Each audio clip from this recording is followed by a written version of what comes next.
Channel को subscribe करना ना भूलें और हमारे ताज़ा वीडियो सबसे पहले देखने के लिए बेल आइकन को दबाएं।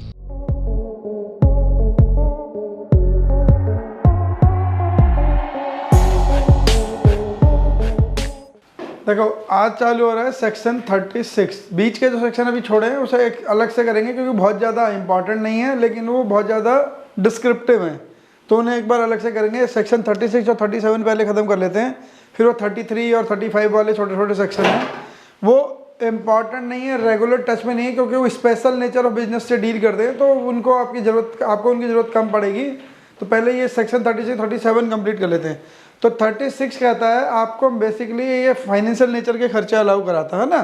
पहले जैसे हम देख के आए थे 30 में बिल्डिंग के रिपेयर मेंटेनेंस था, इंश्योरेंस था, रेंट था, वो था। 31 के अंदर प्लांट एंड मशीनरी का रिपेयर था, इंश्योरेंस था, टैक्सेस थे, लेकिन रेंट नहीं था प्लांट एंड मशीनरी का, है ना।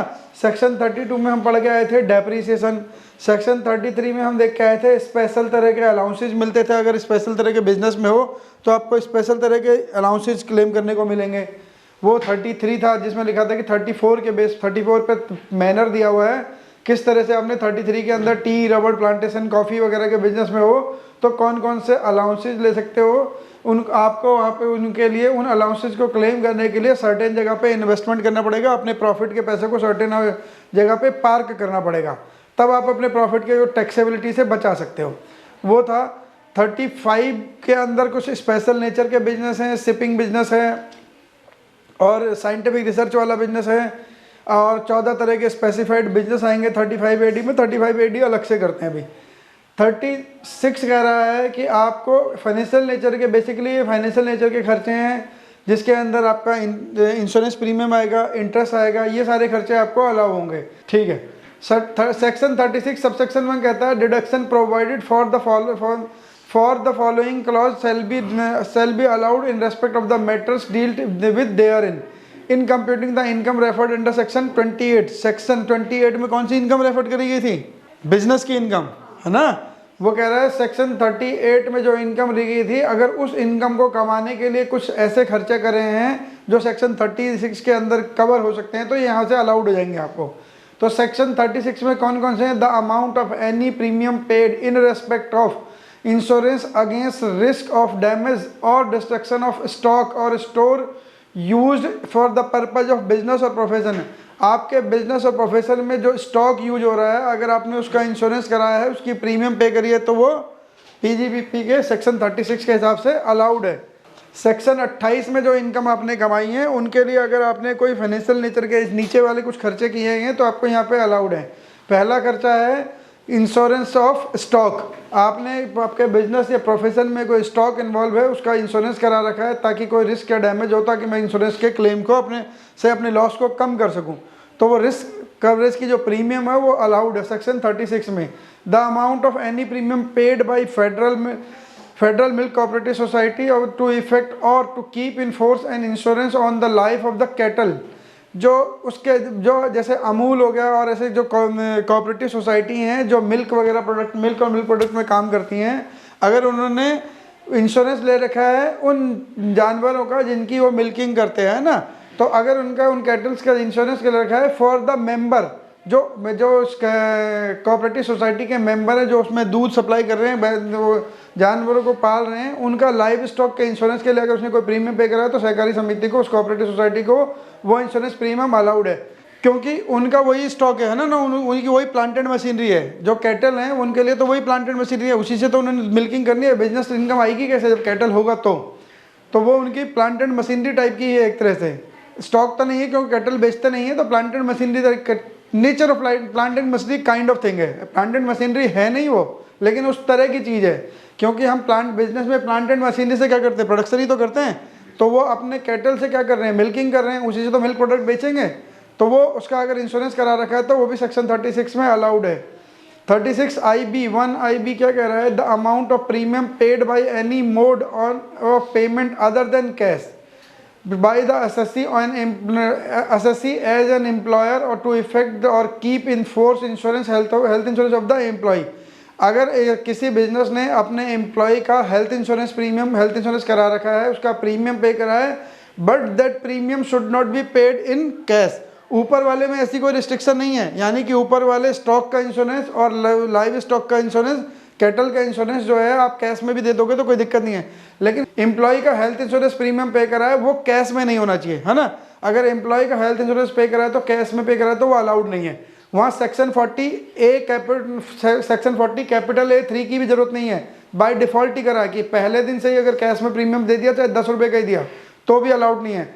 सेक्शन 40 कैपिटल A3 क्या कहता है कि 10,000 से ज़्यादा कैश पेमेंट नहीं करोगे तो डिसअलाउ, 10,000 से ज़्यादा पेमेंट अगर नॉन स्पेसिफाइड मोड में कर दी तो डिसअलाउ हो जाएगा। तो ये 40A3 का सब्जेक्ट ही नहीं है, 36 में उसने खुद ही लिख दिया है कि अगर एम्प्लॉय की हेल्थ इंश्योरेंस प्रीमियम पे करी है और वो कैश में कर दी तो अलाउड नहीं होगा।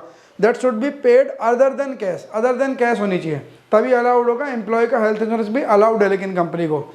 Any sum paid by an employee as bonus or paid to an employee as bonus और कमीशन, किसी एम्प्लॉय को आपने बोनस या कमीशन पे करा है तो वो भी अलाउड है। But this is subject to the section 43B। ये जो क्लॉज 36(1) का सब क्लॉज 2 है वो सब्जेक्ट टू सेक्शन 43B है। सेक्शन 43B कुछ 6-7 तरह के खर्चों की डिसअलाउंसेस देता है। अगर आपने बोनस या कमीशन आपने प्रोविजन डाला है ऊपर तक के खर्चों में, पेड का मतलब समझ रहे हो आप, पेड का मतलब है paid depends upon your books method of accounting. आपका जो मेथड ऑफ अकाउंटिंग है अगर वो कैश बेसिस है तो पेड का मतलब है एक्चुअली पेड, अगर वो मर्केंटाइल बेस है तो वो पेड का मतलब है एक्चुअली पेड और ड्यू व्हिचएवर इज अर्लियर, कोई फर्क नहीं पड़ता। फिर से बोल रहा हूँ, सेक्शन 43 में बहुत सारी डेफिनेशन दी है पीजीबीपी के अंदर। जो पीजीबीपी के लिए सेक्शन 43 में डेफिनेशन दी है उसमें से एक डेफिनेशन पेड की भी है और एक डेफिनेशन सेक्शन उसके अंदर दी है सेक्शन 2 में दी है जहाँ सारी डेफिनेशन है।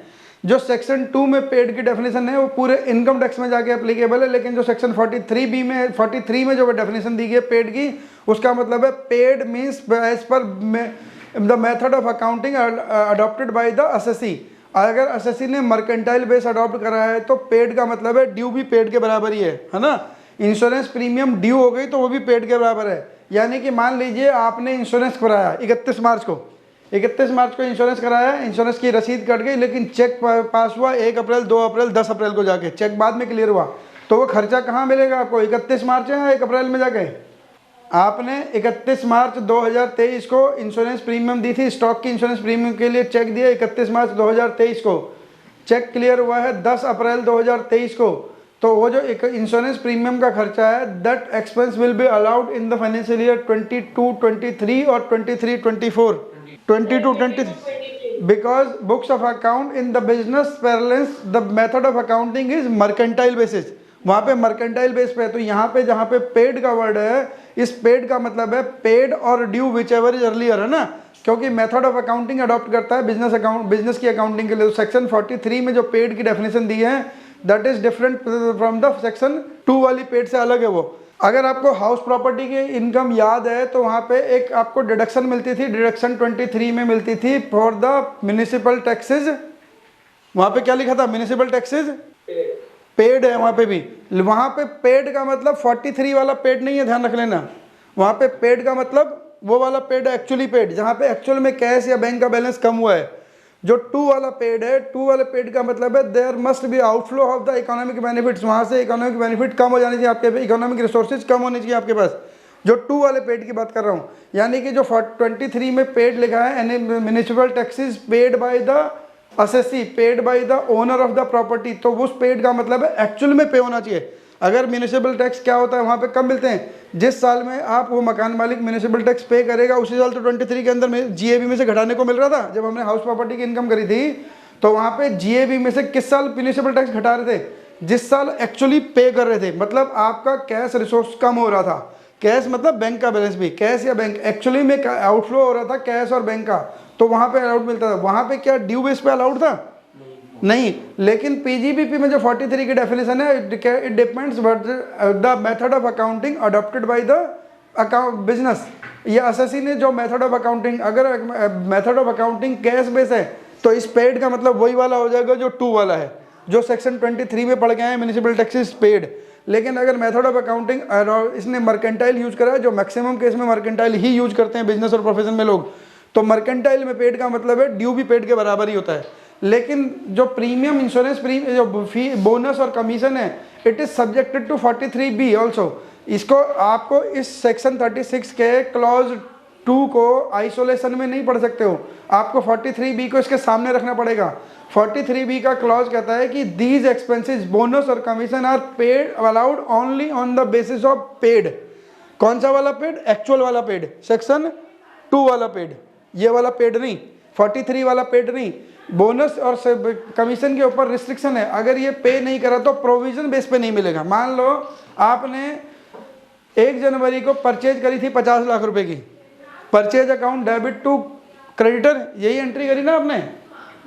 हेलो, 1 जनवरी को आपने 50 लाख रुपए का स्टॉक खरीदा तो आपने एंट्री करी purchase account debit to creditor और पेमेंट करी आपने उसे 10 मई को, तो वो खर्चा पिछले साल का माना जाएगा या अगले साल का माना जाएगा? परचेज का अकाउंट, परचेज का खर्चा स्टॉक का पिछले साल का होगा, पिछले साल का माना जाएगा, क्योंकि वो एक्रूड बेस पे अलाउड है ना, उस पर सेक्शन 43B नहीं लगता है। लेकिन बोनस और कमीशन पे 43B लगता है। बोनस और commission can not be allowed on the due basis. अगर आपने 31 मार्च को ड्यू में डाल दिया है तो on or before filing of ITR under section 139(1) that has to be paid any cost.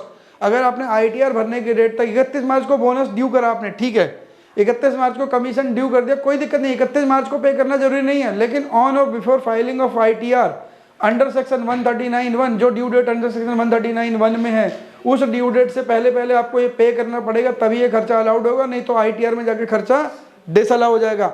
Otherwise जो ऊपर पेड वाले बेस में उनमें सेक्शन 43B नहीं लगता है ना। एक यहाँ पर सब क्लॉज 2 में जाके 43B लगता है कि आपको पे करना ही पड़ेगा before filing of ITR।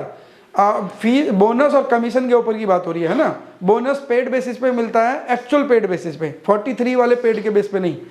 The amount of interest paid in respect of the capital borrowed for the purpose of business और प्रोफेशन।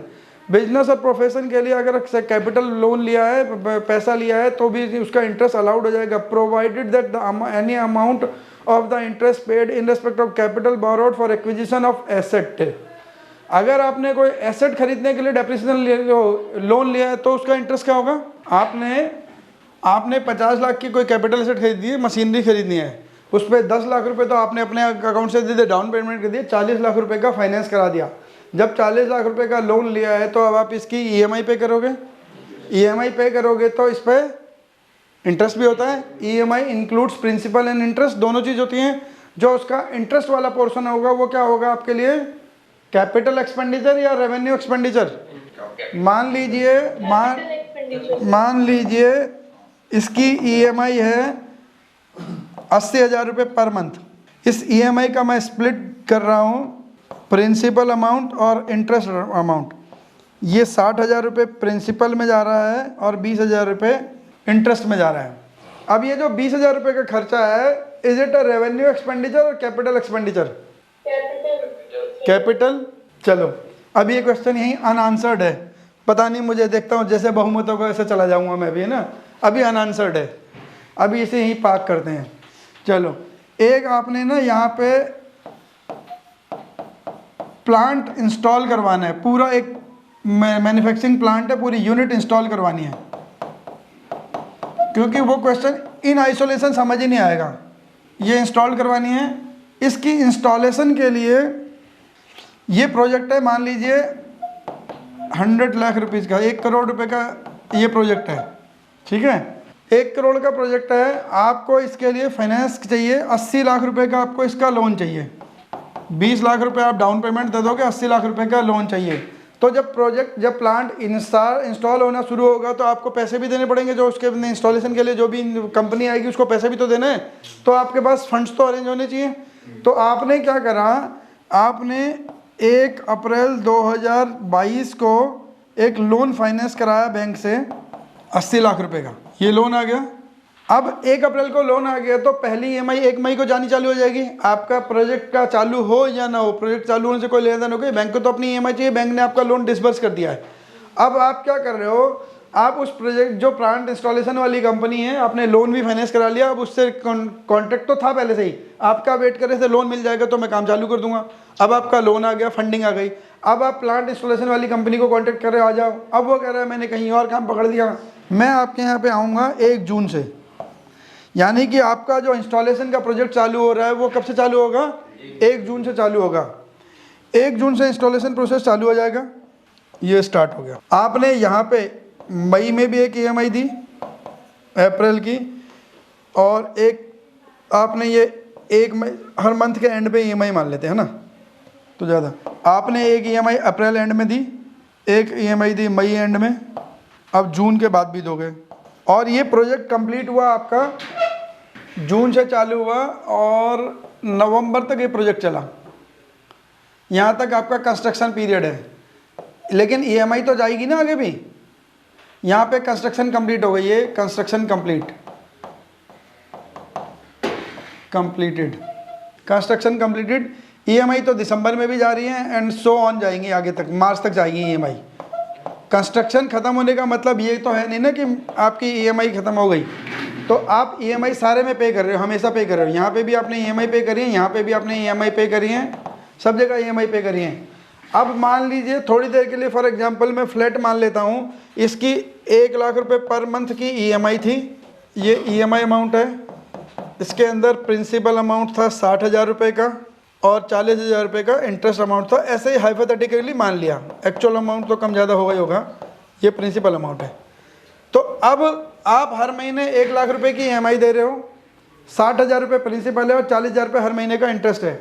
आपने अप्रैल और मई में इंटरेस्ट और EMI दिया, यानी कि आप अप्रैल से मार्च तक दे रहे हो। अप्रैल से मार्च तक पूरा 40,000 इंटू 12 लगाओगे तो 4,80,000 रुपये। 4,80,000 रुपये समझ आ गया ना आपको कैसे आया? 40,000 इंटू 12, ये 4,80,000 रुपये। पूरे साल में आपने 4,80,000 रुपये का ब्याज दिया है इस प्रोजेक्ट को इरेक्शन और कंप्लीट कराने में। तो अब ये 4,80,000 रुपये का खर्चा कैसा, कैपिटल या रेवेन्यू? कैपिटल है, तो आपको हाँ इंटरेस्ट है, ये इंटरेस्ट है, ये बात तो ठीक है, इंटरेस्ट का खर्चा है। प्रिंसिपल में तो कोई लेना देना नहीं है ना। प्रिंसिपल तो नाइदर इनकम नॉर एक्सपेंस, वो तो आपने लिया और वापस कर रहे हो। आप तो उसके बदले में जो एक्स्ट्रा दे रहे हो वो आपका खर्चा हो रहा है। तो ये रेवेन्यू नेचर का खर्चा है या कैपिटल नेचर का?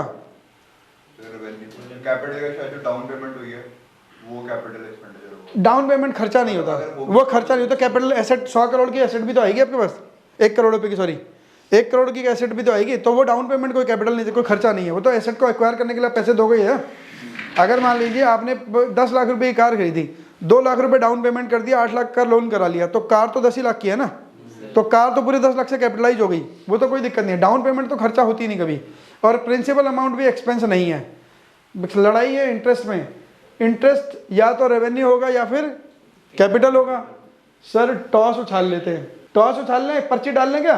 पर्ची डाल के अकाउंटिंग होती है तो फिर बात क्या होती है ना, फैसले होते नहीं किस्मत के सिक्के उछाल के हैं। अगर मैं ये कहूँ कि ये रेवेन्यू भी और कैपिटल भी है दोनों, तो फिर तो झूठ ही बोल रहे हो। ये रेवेन्यू भी और कैपिटल भी है।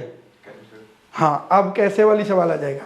देखो, from the date of commencement of the project की कमेंसमेंट से completion of the project, it is capital expenditure. Project कहाँ से कंप्लीट हुआ आपका? ये रहा, 1 जून से नवंबर तक, ये सारा का सारा पैसा कैपिटल एक्सपेंडिचर है और एसेट के साथ, कॉस्ट के साथ कैपिटलाइज होगा। कैपिटल एक्सपेंडिचर आप भूल रहे हो, लेकिन आपने अकाउंटिंग में पढ़ते टाइम कॉस्ट ऑफ कैपिटल निकालनी, कैपिटल एसेट की कॉस्ट निकालनी सीखी थी।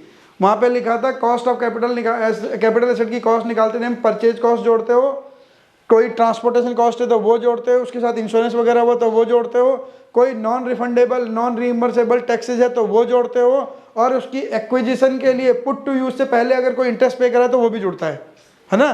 तो ये जब तक एसेट कंप्लीट नहीं होगी, मेरी plant and machinery complete, erection पूरा प्लांट बन के तैयार नहीं हुआ, तब तक क्या ये पुट टू यूज हो सकता है? नहीं। From the date of commencement of the project, installation का जो प्रोजेक्ट का इंस्टॉलेशन का प्रोसेस चालू हुआ उस डेट से कंप्लीशन तक का पीरियड, ये सारा का सारा मेरा कैपिटल एक्सपेंडिचर है। ठीक है, तो ये मेरा कैपिटल एक्सपेंडिचर, यानी कि जो मेरी 1 करोड़ रुपए की कैपिटल एसेट है उसके अंदर कितने और जुड़ने वाले हैं? जून से लेकर नवंबर तक का खर्चा। ठीक है, 5 महीने का खर्चा और होगा, है ना, यानी कि 2 लाख रुपए मेरे कैपिटलाइज हो जाएंगे। 40,000 इंटू 2, 2 लाख रुपए मेरी कैपिटल एसेट हो जाएगी, यानी कि अब मेरी कैपिटल एसेट 1 करोड़ 2 लाख रुपए की होने वाली है। तो what about before the commencement of the project? इस कैपिटल एसेट को बनाने से पहले का जो खर्चा है, अगेन ये भी रेवेन्यू नेचर का है, ये रेवेन्यू एक्सपेंडिचर है।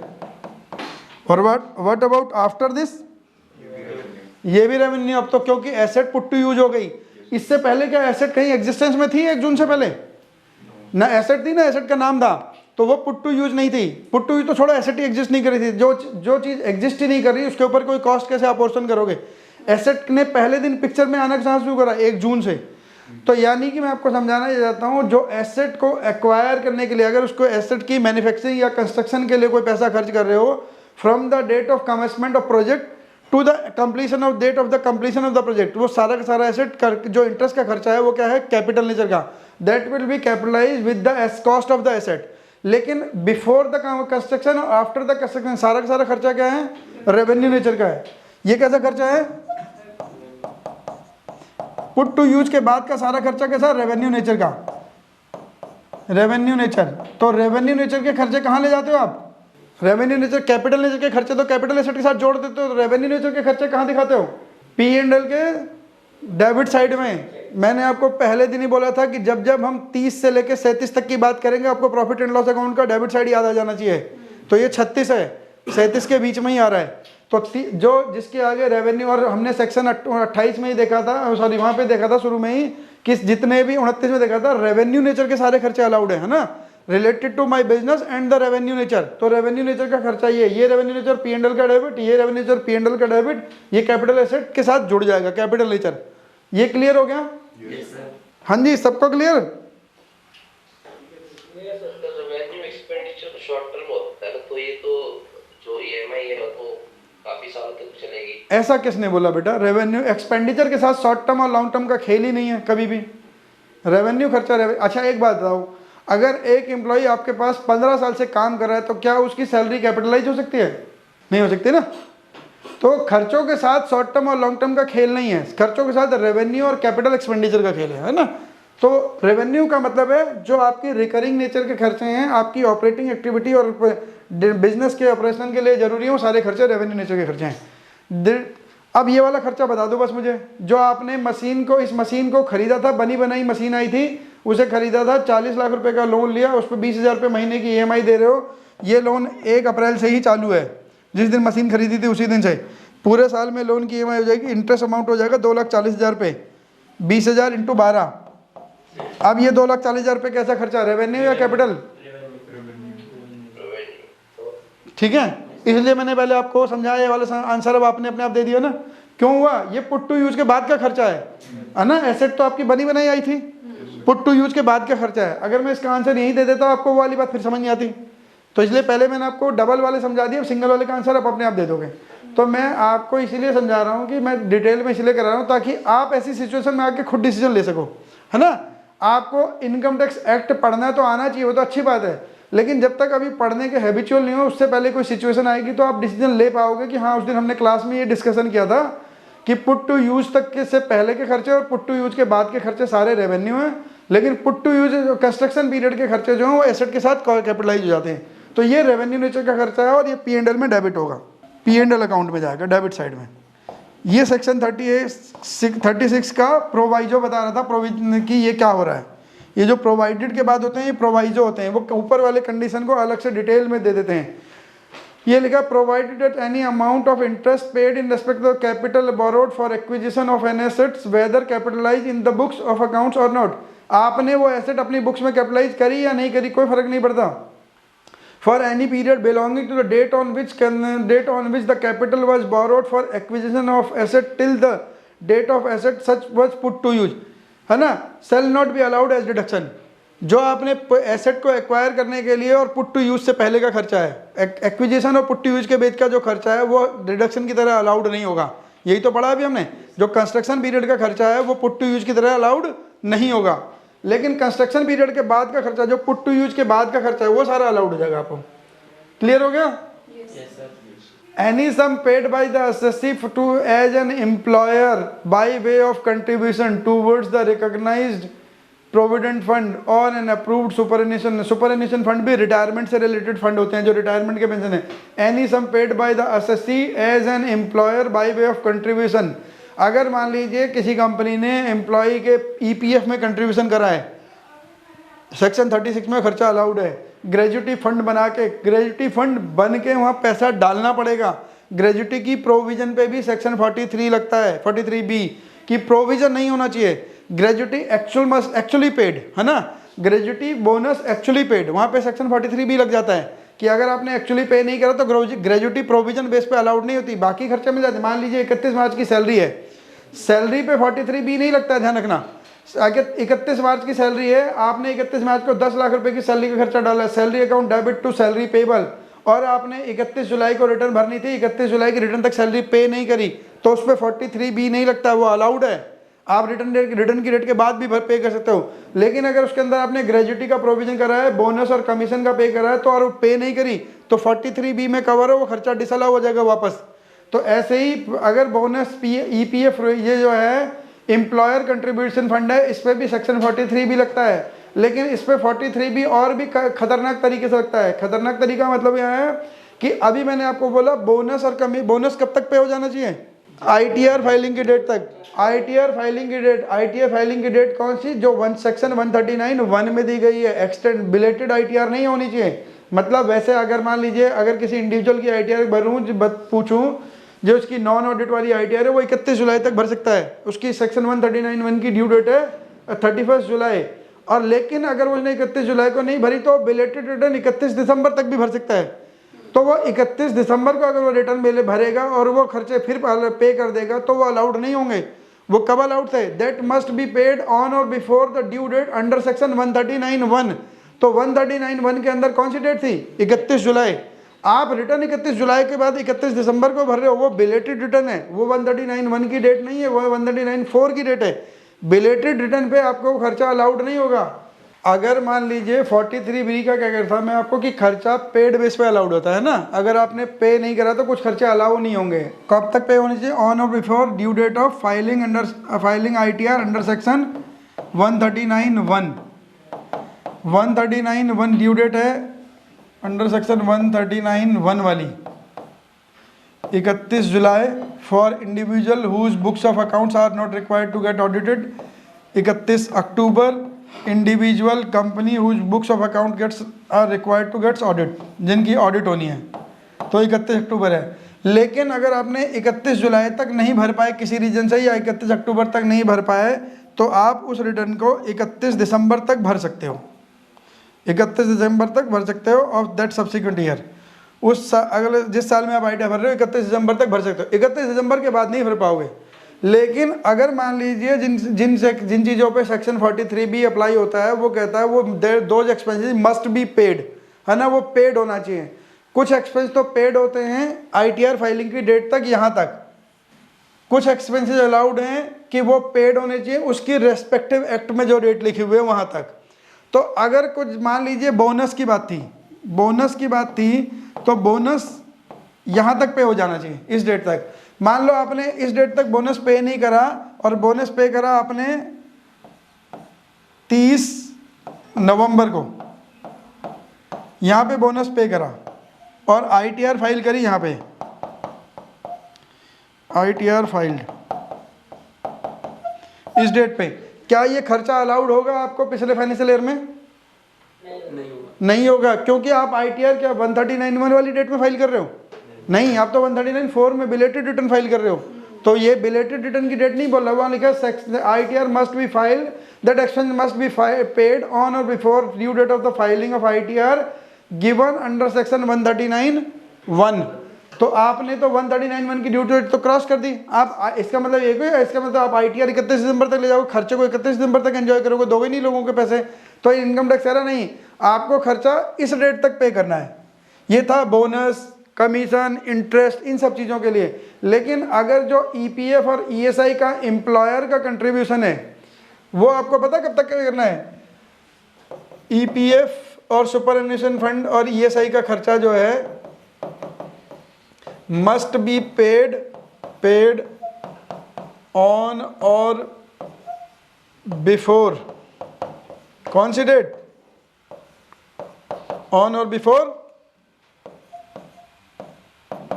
ड्यू डेट नहीं, यही तो खेल खराब है यहाँ पे। Date given under respective act, इसी एक्ट में जो डेट दी है, अंडर रेस्पेक्टिव एक्ट ईपीएफ और ईएसआई के डेट, जो डेट दी हुई है उसी तक 15 तारीख of the next month.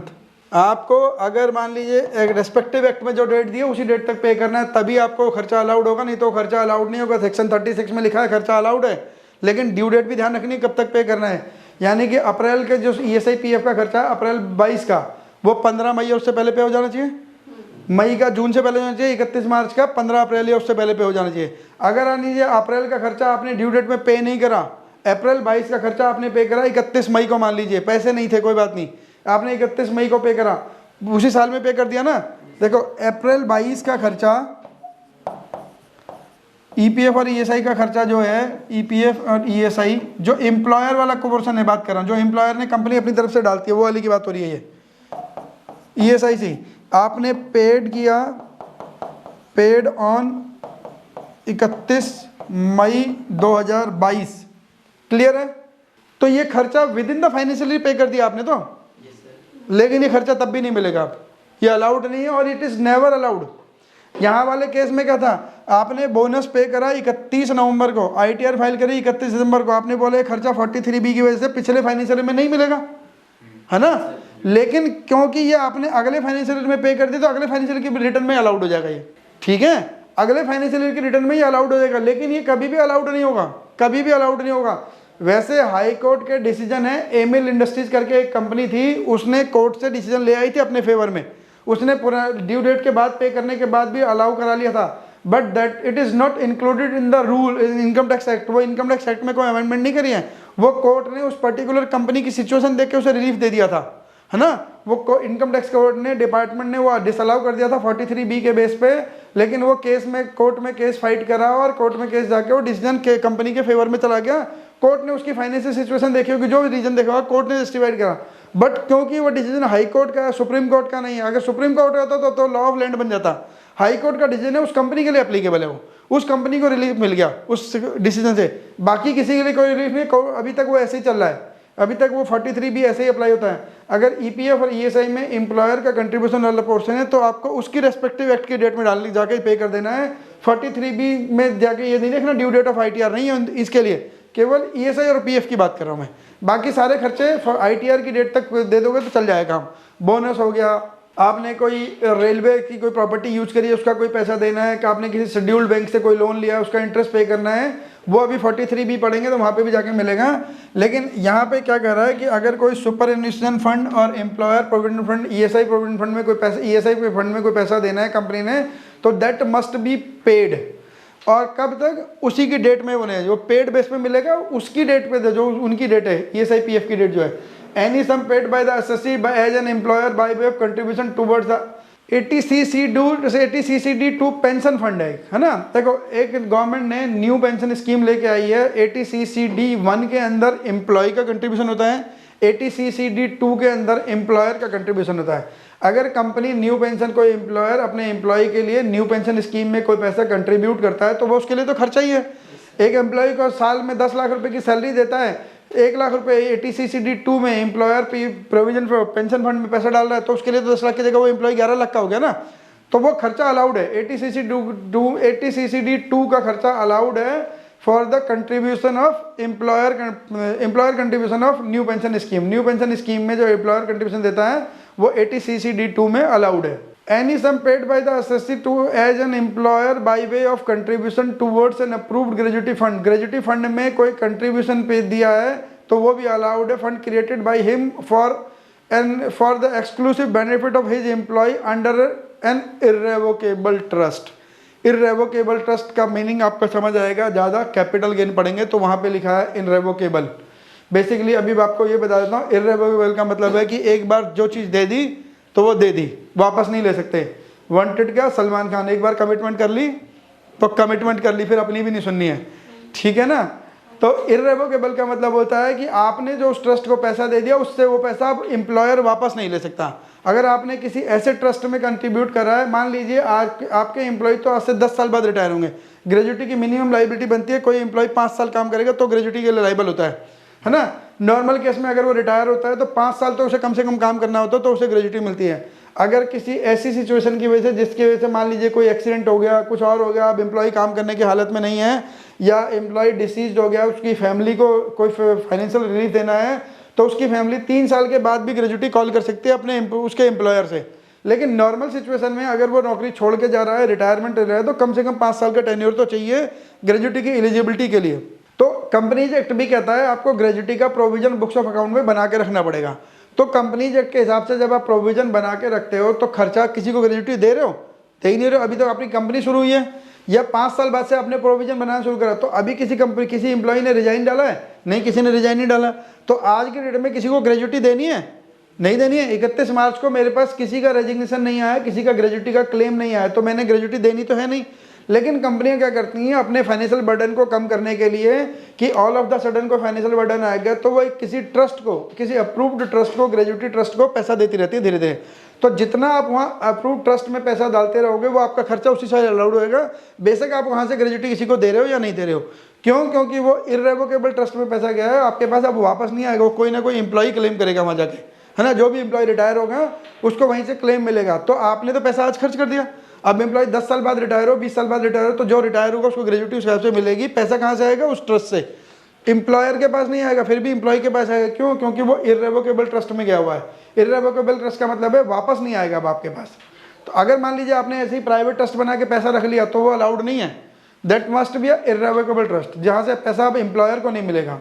Any some received, ये और ये 4 और ये 5A दोनों एक बराबर हैं।